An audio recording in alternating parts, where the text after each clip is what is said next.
Hi and welcome back to my channel. So today we're going to be doing a seed stitch or a moss stitch. I call this a moss stitch, but it really depends on your terminology and what you prefer. So this stitch is where you're working knit and purl together. So as you can see, some stitches the stitch has been brought to the front, some have been brought to the back. So if I flip it over, it's the exact same on the other side. However, on this side, it's kind of the opposite to what you've done. So to show you the difference between a seed stitch and your standard stitches, so as you can see on a stockinette stitch, this is what it looks like. On a garter stitch, this is what it looks like. So I prefer this stitch because I think it looks a little bit more technical, even though it is very basic to do.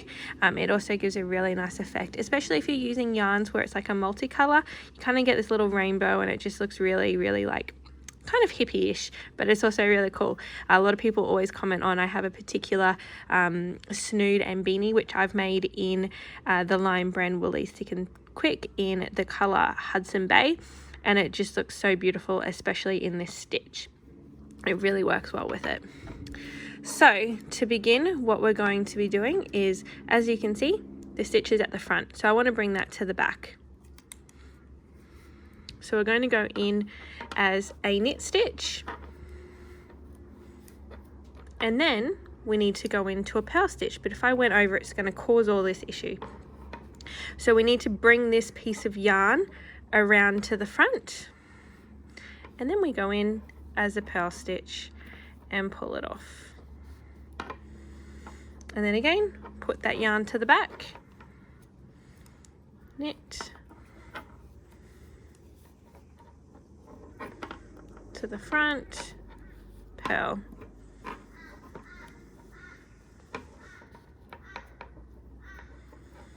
around to the back. We're going to knit, so bring that stitch behind, bring the yarn to the front, and we're going to purl, so bringing that stitch to the front. So I've already filmed tutorials on how to knit and purl, so I'll have those linked below. It is always good to know how to do those before you can do a moss stitch, but once you've kind of mastered those, this will be very easy for you. So a little trick is to make sure you always finish the stitch before you pull it over. Once you do get into it a little bit more, you can kind of find your little rhythm. I generally pull it over before I pull the stitch off, like I just did then. However, with learning, you want to make sure that you're taking each step as a step-by-step basis to make sure you get everything correct. Pull it through and pull it off, and then pull the yarn around.